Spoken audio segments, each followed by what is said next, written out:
1965년 6월 3일 오늘 에드 화이트는 제미니 4호 우주선 밖으로 나갔습니다.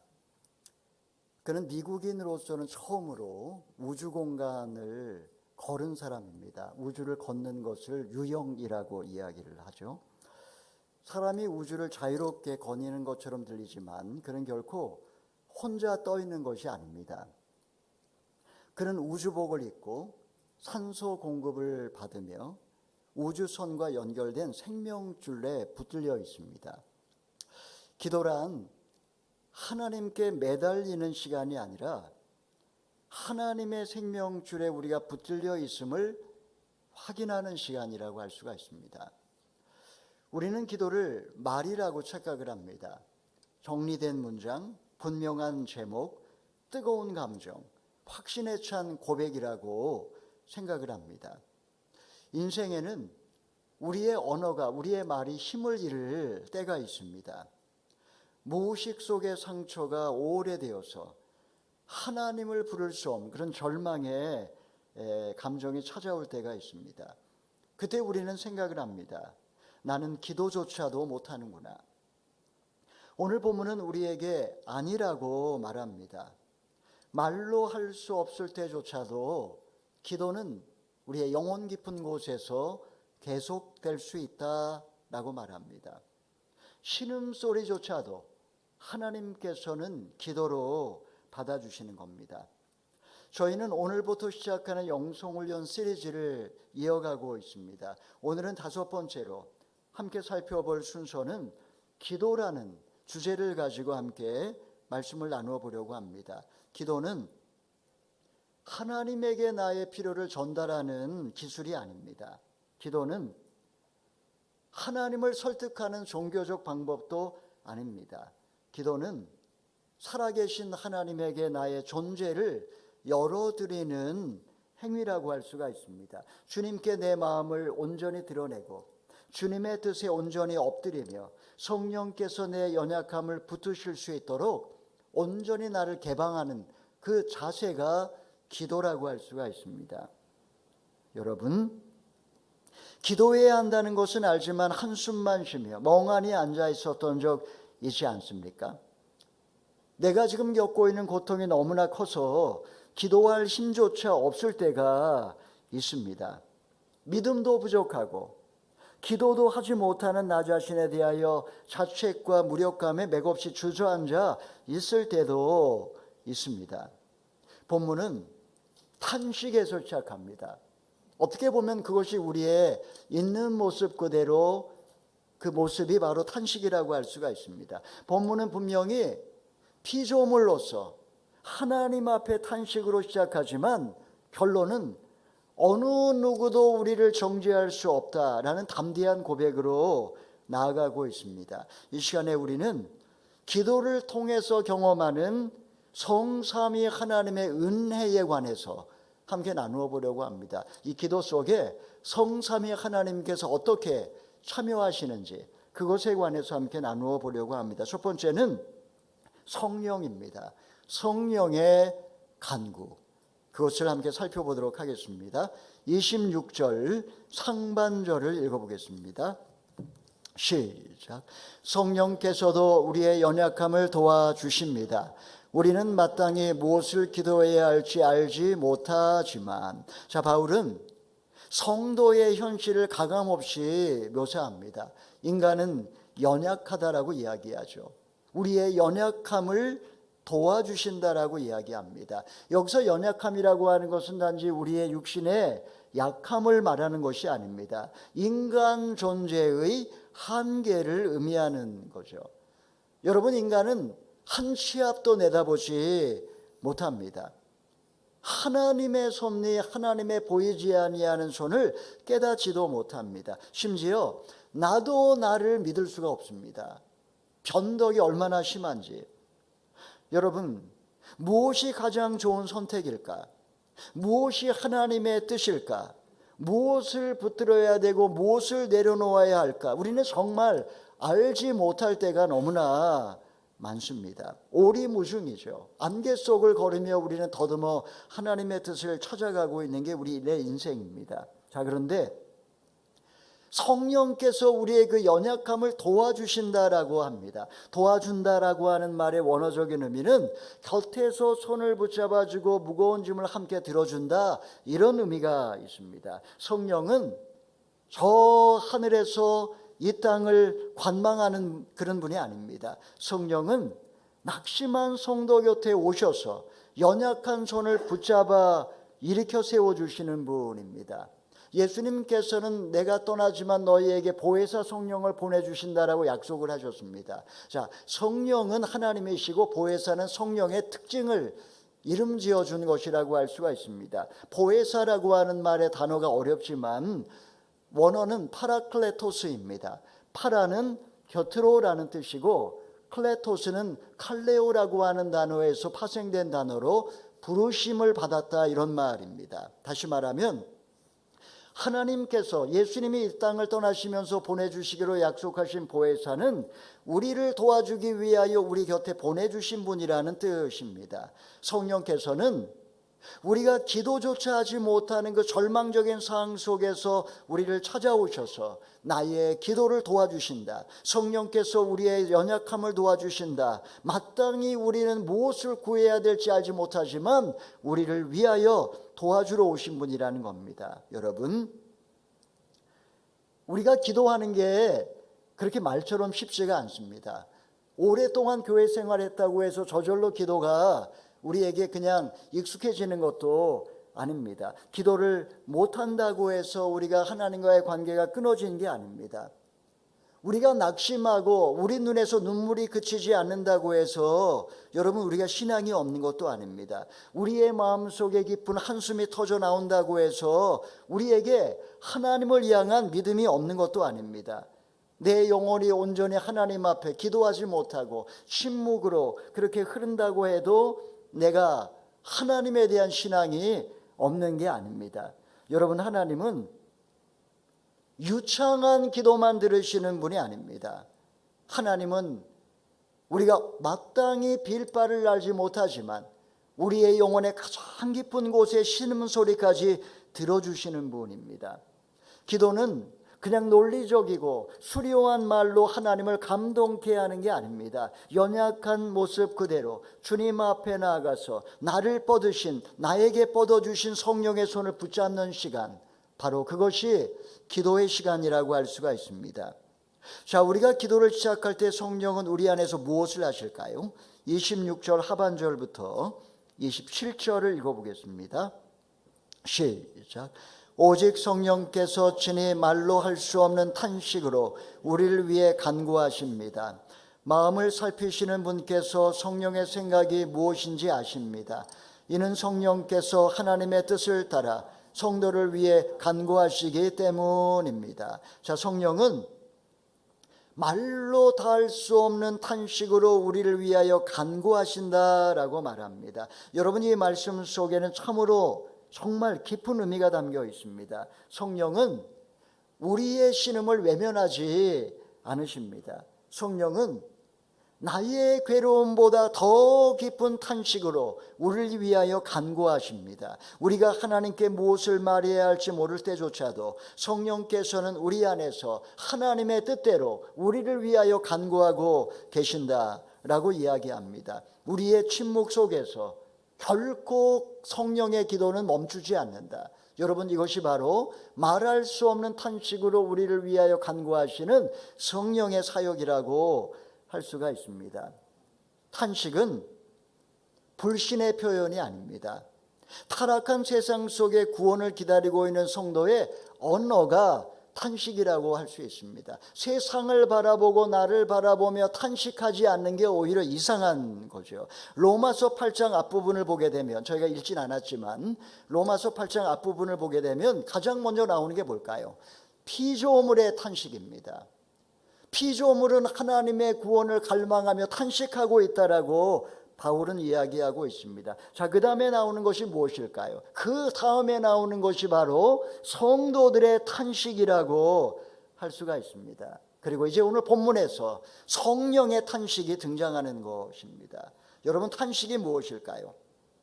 탄식은 의식이 다 표현하지 못하는 심층의 소리를 탄식이라고 이야기하는 겁니다.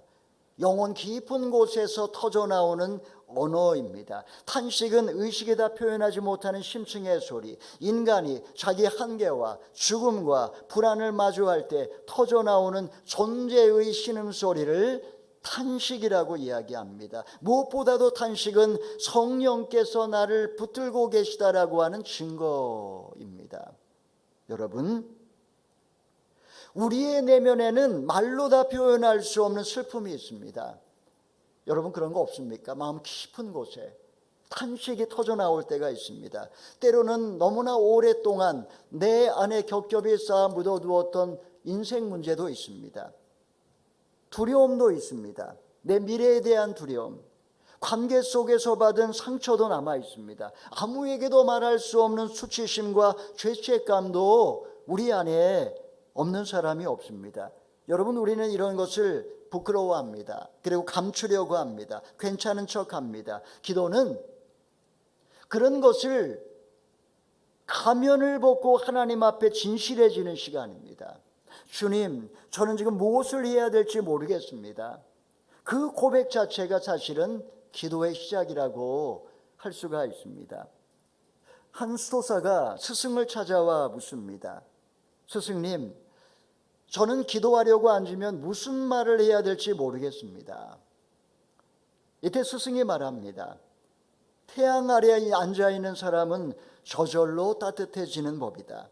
너는 스스로 빛을 만들려고 하지 말고 그냥 그저 빛 아래 머물러 있어라. 그냥 하나님의 임재 아래 그냥 머물러 있는 것 자체가 기도라는 것입니다.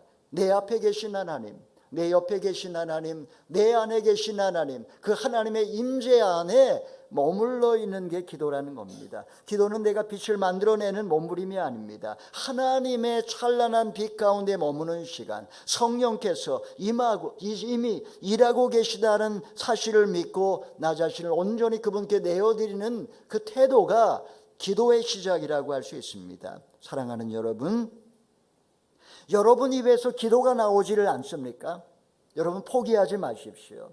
기도할 수 없는 순간 성령은 우리 안에서 탄식하고 계십니다. 성령은 우리의 연약함을 불쌍히 여기시는 분입니다. 성령은 우리의 탄식을 하나님의 임재 안으로 가져가십니다. 오늘도 하나님 앞에 묵묵히 앉으십시오. 말이 없어도 괜찮습니다. 한숨만 쉬어도 상관없습니다. 주여 한마디로도 충분합니다. 말할 수 없을 때조차도 우리의 기도는 계속되는 겁니다.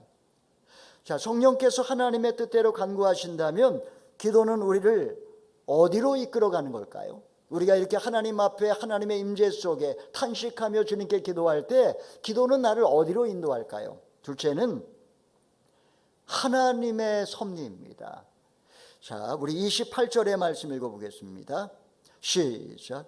우리는 하나님을 사랑하는 사람들, 곧 그분의 뜻을 따라 부르심을 받은 사람들에게는 모든 것이 합력해 선을 이루는 줄 압니다. 자, 우리가 기도할 때에 성자 예수님께서 개입하십니다. 많은 성도들이 이 말씀을 좋아합니다. 동시에 오해하기 쉬운 본문이기도 합니다. 모든 것이 합력하여 선을 이룬다. 이 말은 모든 일이 내가 원하는 대로 잘 풀린다라는 뜻이 아닙니다. 병이 치유되고 문제가 해결되고 실패가 성공으로 바뀐다는 뜻도 아닙니다. 바울이 말하는 선은 훨씬 더 심오한 메시지를 담고 있습니다. 하나님이 우리의 삶에 퍼즐을 모아서 마침내 하나님의 계획을 성취하신다라는 뜻입니다. 여러분, 우리 인생에 해석되지 않은 퍼즐 조각이 얼마나 많습니까? 성령께서 하나님의 뜻대로 성도를 위하여 간구하시기 때문에 성도들의 삶은 결코 우연히 흘러가지 않습니다. 우리의 실패도, 우리의 기다림도, 우리의 눈물도, 우리의 막막함도 하나님의 섭리밖에 존재하지 않습니다. 섭리는 우리의 삶의 고난이 없어진다라는 말이 아닙니다. 고난 가운데에서도 하나님이 일하고 계신다라는 뜻입니다. 인간은 세상 속에 던져진 존재처럼 보입니다. 우리는 버려진 고아가 아니라 하나님께 사랑받는 자녀입니다. 여러분, 지난 인생을 돌아볼 때 여러분 인생에 이해되지 않은 퍼즐, 차라리 없었으면 좋았을 뻔한 그런 퍼즐이 무엇입니까? 왜 내 인생에 이런 일이 일어났는지 해석되지 않은 사건들이 있습니까? 지금 기도가 응답되지 않는 답답한 시간 보내고 계시지 않습니까? 우리가 볼 때에 짝이 맞지 않은 퍼즐입니다. 어디 들어갈 만한 그런 자리가 없는 것처럼 보입니다. 짝이 맞지 않은 퍼즐처럼 보이지만 하나님 안에서는 놀랍게도 구원의 모자이크가 되는 겁니다. 기도는 바로 그 퍼즐을 내 방식대로 맞추어 달라고 요구하는 게 아닙니다. 산산조각난 내 삶을 주님의 손에 온전히 맡길 때 주님이 모든 것을 합력하여 주님의 처음 계획하신 그 뜻을 이루어가는 것, 여러분, 이것이 바로 기도가 우리를 인도하는 자리라고 할 수가 있습니다. 우리 29절부터 30절 읽어보겠습니다. 하나님이 이루시는 선의 최종 목적이 무엇일까? 읽어보겠습니다. 시작. 하나님께서는 미리 하신 사람들을 자기 아들의 형상을 닮게 하시려고 또한 미리 정하셨습니다. 이는 그 아들이 많은 형제들 가운데 맏아들이 되게 하시기 위함입니다. 하나님께서는 미리 정하신 그들을 또한 부르시고 부르신 그들을 또한 의롭다 하시고 의롭다 하신 그들을 또한 영화롭게 하셨습니다. 자, 바울은 구원의 단계를 설명하고 있습니다. 우리는 이런 것을 구원의 서정이라고 이야기를 합니다. 바울은 구원의 여정을 단계별로 설명하고 있습니다. 먼저 미리 하심입니다. 여러분, 하나님이 우리를 언제 하셨을까요? 창세전에 하셨죠. 자, 그 다음에 미리 정하십니다. 주님이 우리를 정하십니다.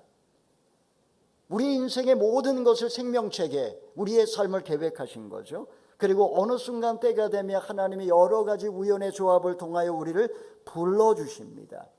그리고 예수님을 만나게 하시고 우리를 의롭다 여겨주십니다. 그리고 마지막 날 우리가 죽음의 강물을 건너게 되는 순간 주님은 우리를 영화롭게 하십니다. 이것은 성도의 구원이 감정이나 상황에 따라 좌지우지되는 것이 아니라 하나님의 영원한 계획 위에 이루어짐을 보여주는 겁니다. 하나님의 목적은 분명합니다.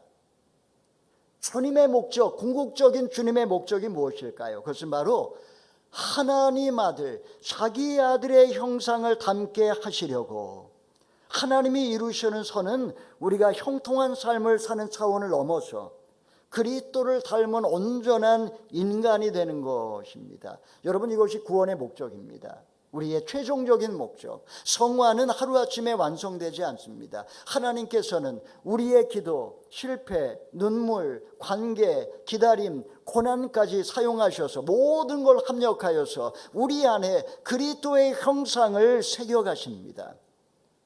장로교에서의 예정론, 그 예정론은 차가운 교리가 아닙니다.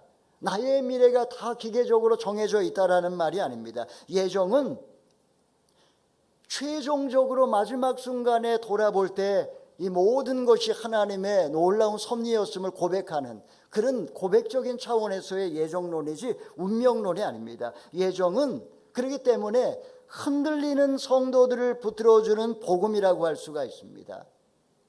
하나님께서 나를 아셨고 창세전에 나를 아셨고 하나님의 때가 되면 어머니 태에서 불러주셨고 하나님께서 모든 우연의 조합을 통하여 나로 예수님을 만나 의롭게 여겨주셨고 마침내 영원롭게 하실 거라는 그 약속에 대한 확신, 여러분, 이런 것이 바로 예정론이라고 할 수가 있습니다. 여러분, 우리는 종종 묻습니다. 하나님, 언제까지 침묵하시겠습니까? 하나님은 말씀하십니다. 내가 너를 그리스도의 형상으로 빚고 있다. 우리는 분명히 질문하고 있는데 주님의 대답은 너무나 분명합니다. 언제까지 침묵하시겠습니까? 라고 묻는데 주님은 내가 너를 그리스도의 형상으로 빚고 있다. 기도는 문제 해결을 위한 수단이 아닙니다. 기도는 내가 그리스도의 형상을 닮아가는 시간입니다.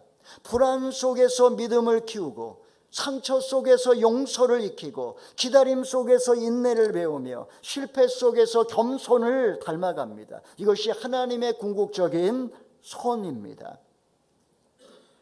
천문학자들은 별의 탄생에 대하여 많은 이야기를 하는데 어떻게 별이 탄생할까? 연구를 해보니까 차갑고 어두운 성운을 이야기를 합니다. 어둡고 차가운 어떤 별의 구름을 이야기하는 거죠. 별들은 빛 속에서 태어나지 않습니다.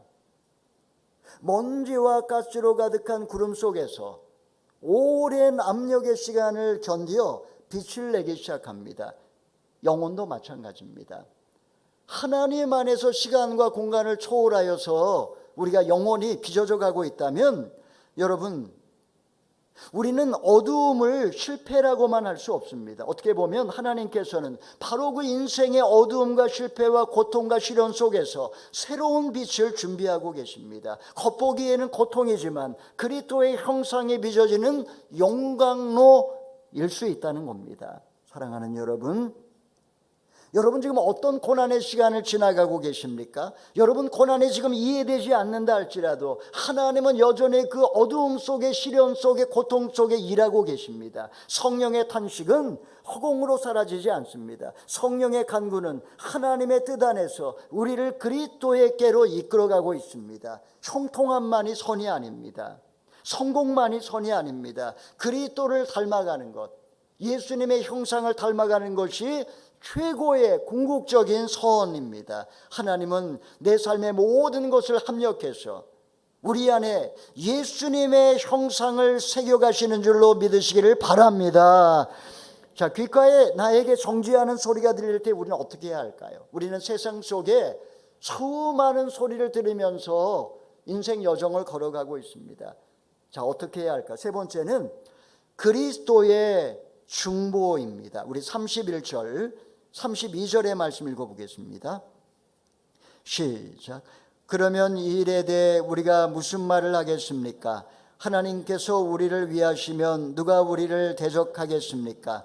자기 아들을 아끼지 않으시고 우리 모두를 위해 내어주신 분께서 어떻게 아들과 함께 모든 것을 우리에게 은혜로 주시 않으시겠습니까? 누가 하나님께서 택하신 자들을 고소할 수 있겠습니까? 의롭다고 인정하신 분은 하나님이십니다. 자, 바울은 반문을 하고 있습니다. 여러분, 반문의 목적이 뭘까요? 반문의 목적은 강한 부정의 표현입니다. 무슨 말일까요? 어느 누구도 우리를 대적할 수 없다. 어느 누구도 우리를 고소할 수 없다라는 표현입니다. 우리를 향한 하나님의 사랑은 잠시 뜨거워졌다가 식어버리는 감정이 아닙니다. 십자가에서 증명된 헤아릴 수 없는 한량 없는 사랑입니다. 하나님은 자기 아들을 아끼지 아니하시고 우리 모두를 위하여 십자가의 제물로 자기 아들을 내어주셨습니다. 그러니 이 하나님의 사랑이 분명하고 하나님의 사랑으로 우리를 구원해 주셨다면 어느 누가 우리를 대적하고 우리를 고소하고 정죄할 수 있겠습니까? 세상은 나를 비난합니다. 내가 연약하고 때로는 내가 실수하고 잘못하면 비난하죠. 타인은 나를 끊임없이 정죄하고 고소합니다. 무엇보다도 나도 나 자신을 정죄합니다. 나의 그 부끄러운 모습 앞에 수치와 부끄러움을 느낄 때가 있습니다. 내 안에서 누군가가 말합니다. 너는 부족해. 너는 실패했어. 너는 변하지 않아. 너 같은 인간이 어떻게 주님께 나아가겠느냐. 여러분, 이런 것을 타자의 내면화된 목소리라고 이야기합니다. 끊임없이 우리가 들어온 목소리가 내면화되어서 나에게 계속 공명을 일으키고 있는 겁니다. 타인의 시선 앞에서 자기 존재를 잃어버리지 않을까 하는 불안과 두려움이 우리 안에 있습니다. 복음은 담대하게 선포합니다. 너를 의롭다 인정하신 분은 하나님이시다. 주님은 우리를 의롭다고 여겨주시는 줄로 믿으시기를 바랍니다. 여러분, 나를 규정하는 것은 사람의 평가가 아닙니다. 내 과거의 허물과 죄도 아닙니다. 내 감정에 좌우되는 것은 더더욱 아닙니다. 나를 의롭다라고 하시는 하나님의 선언이 나에 대한 최종 판결인 줄로 믿으시기를 바랍니다. 우리는 사람들 앞에 가면을 씁니다. 나의 있는 모습 그대로가 사람들에게 들킬까 봐 우리는 끊임없이 가면을 씁니다. 자신을 변호하려고 애를 씁니다. 십자가는 말합니다. 자기 아들을 내어주신 하나님께서 어찌 아들과 함께 모든 것을 우리에게 내어주지 아니하시겠느냐. 우리를 정죄하려는 목소리 앞에 마지막으로 우리 편에 서 계신 분은 누구신지 주님이 말씀하십니다. 우리 마지막으로 34절 읽어보겠습니다. 시작. 누가 정죄하겠습니까? 죽었을 뿐 아니라 살리심을 받으신 분은 그리스도 예수이십니다. 그분은 하나님 오른편에 계시며 우리를 위해 간구하십니다. 바울은 그리스도의 복음을 네 가지로 이야기를 합니다. 그리스도는 죽으셨습니다. 그리스도는 다시 사셨습니다. 그리스도는 하나님 오른편에 계십니다. 그리스도는 우리를 위하여 간구하십니다. 여러분, 이건 것이 성도들의 믿음입니다. 예수님은 과거에만 우리를 위하여 십자가에 죽으신 분이 아닙니다. 지금도 여전히 살아계셔서 우리를 위하여 하나님께 간구하고 계십니다. 여러분, 이 사실을 우리가 믿을 때에 우리는 모든 죄책과 수치심에서 벗어나 나의 사함과 형편에 무관하게 하나님 앞에 담대하게 다시 일어설 수 있습니다. 성령께서는 우리 안에서 간구하십니다.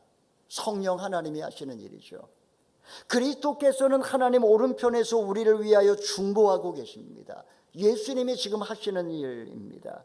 이것이 삼위일체적 기도의 은혜입니다. 기도는 내가 하나님께 혼잣말을 하는 독백이 아닙니다. 기도는 성령 안에서 그리스도를 통하여 성부 하나님께 나아가는 은혜의 방편입니다. 다시 말씀드립니다. 기도는 성령 안에서 그리스도를 통하여 성부 하나님께 나아가는 은혜의 방편입니다. 기도는 종교적 성취를 위한 간구가 아니라 하나님의 구원 사역에 동참하는 신비로운 사건이라고 할 수 있습니다.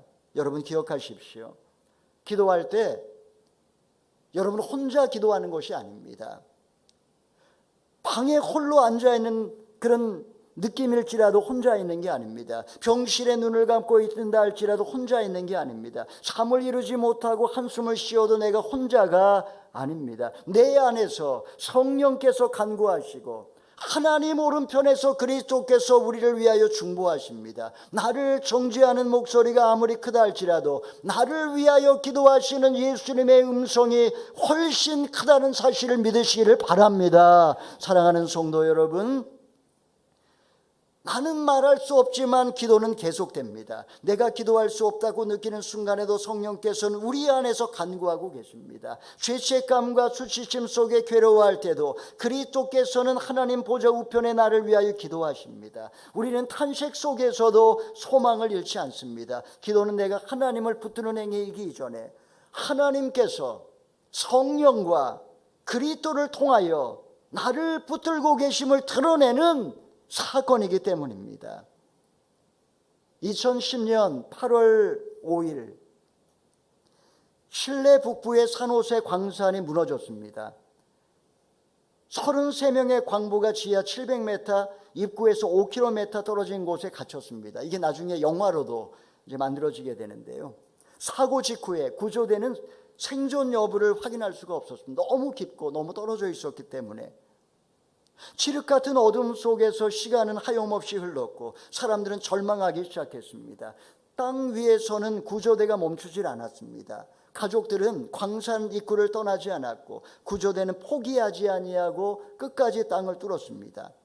사고 17일 만에 땅속 깊은 곳에서 올라온 탐사 장비 끝자락에 작은 쪽지 하나가 있었습니다. 거기에는 이런 말이 적혀 있었습니다. 우리 33명은 대피소 안에 모두 살아 있습니다. 그 한 문장은 온 세상을 울렸습니다. 구조대는 작은 구멍을 통해 음식과 물과 약품과 편지를 내려보냈습니다. 최종 구조는 10월 13일 이루어졌습니다. 칠레 해군이 제작한 특별하게 만들어진 구조 캡슐이 땅속으로 들어갑니다. 작고 한 사람 들어갈 수 있는 캡슐이 만들어졌습니다. 그리고 땅속으로 들어갑니다. 그리고 10월 13일 최종적으로 한 사람 한 사람을 끌어내기 시작합니다. 한 사람씩 한 사람씩 끌어내어서 마침내 사고 69일 만에 전원이 구조되었습니다. 여러분, 우리는 때로 깊은 어두움 속에 갇힌 것 같고 하나님께 닿는 길이 보이지 않을 때가 있습니다. 그 순간에 성령께서는 우리 안에서 말로 닿을 수 없는 탄식으로 간구하고 계십니다. 하나님은 우리의 무너진 시간 속에서도 이 모든 것을 합력하여 선을 이루고 계십니다. 하나님 오른편에서는 그리스도께서 연약한 우리를 위하여 기도하고 계십니다. 성도들은 어두운 세상에 버려진 고아가 아니라 하나님께 붙들린 하나님의 사랑받는 자녀인 줄로 믿으시기를 바랍니다. 여러분, 지금 여러분의 삶이 무너진 광산처럼 캄캄하게 느껴질 수 있습니다. 기도해도 길이 보이지 않고 아무리 불러도 목소리가 들리지 않고 내 힘으로는 도저히 빠져나올 수 없을 것 같다고 그렇게 느껴지실 수도 있습니다. 기억하십시오. 700m 깊은 광산에 갇혀있는 땅속의 광부들이 구조대를 보지 못했어도 구조대가 그들을 찾고 있었던 것처럼 여러분, 우리 눈에 하나님이 보이지 않아도 하나님은 여전히 지금도 우리를 위하여 포기하지 아니하시고 일하고 계시는 줄로 믿으시기를 바랍니다. 사랑하는 성도 여러분, 화려한 기도를 하려고 애쓰기보다 하나님 앞에 정직한 기도를 드리시기 바랍니다. 하나님께 마음을 열고 성령의 탄식에 온전히 나 자신을 맡길 수 있기를 바랍니다. 그리스도를 온전히 의지할 때 여러분의 탄식은 확신으로, 여러분 마음의 불안은 신뢰로, 침묵은 하나님 안에서 더 깊은 기도로 바뀌게 될 줄로 믿으시기를 바랍니다. 말할 수 없을 때조차도 기도는 계속된다. 여러분, 이 믿음을 가지고 이 하나님의 이 기도의 사역에 함께 동참함으로 예수 그리스도의 형상을 닮아가시는 저와 여러분 다 되기를 주님의 이름으로 축원합니다. 아멘. 네, 우리 찬양하기 전에 우리 실천사항 말씀드리겠습니다. 조용한 자리에 하나님 앞에 앉으시고 많은 말을 하려고 애쓰기보다도 주님, 제가 여기 있습니다, 하나님의 임재를 선포하시기 바랍니다. 또 기도할 말이 떠오르지 않을 때는 자책하지 말고 성령께서 우리의 연약함을 도와주신다, 그 성령의 기도, 또 하나님 보좌 우편에 기도하시는 그 주님을 신뢰하고 기도를 시작하십시오. 주님, 제 뜻을 이루는 기도가 아니라 성령 안에서 주님의 뜻을 이루어 주시옵소서. 이렇게 성령의 임재와 그리스도의 그 기도와 또 합력해서 선을 이루시는 하나님의 그 역사를 신뢰하고 기도 가운데로 여러분 자신을 온전히 하나님께 맡기실 수 있길 바랍니다. 그리고 일과를 마치고 집에 오셔서는 이번 한 주 내가 가장 많이 탄식한 것은 무엇일까? 그 탄식 속에서 하나님은 나를 어디로 부르고 계시는가? 이렇게 자기를 성찰하는 그런 일기를 한번 써보셔도 좋겠습니다.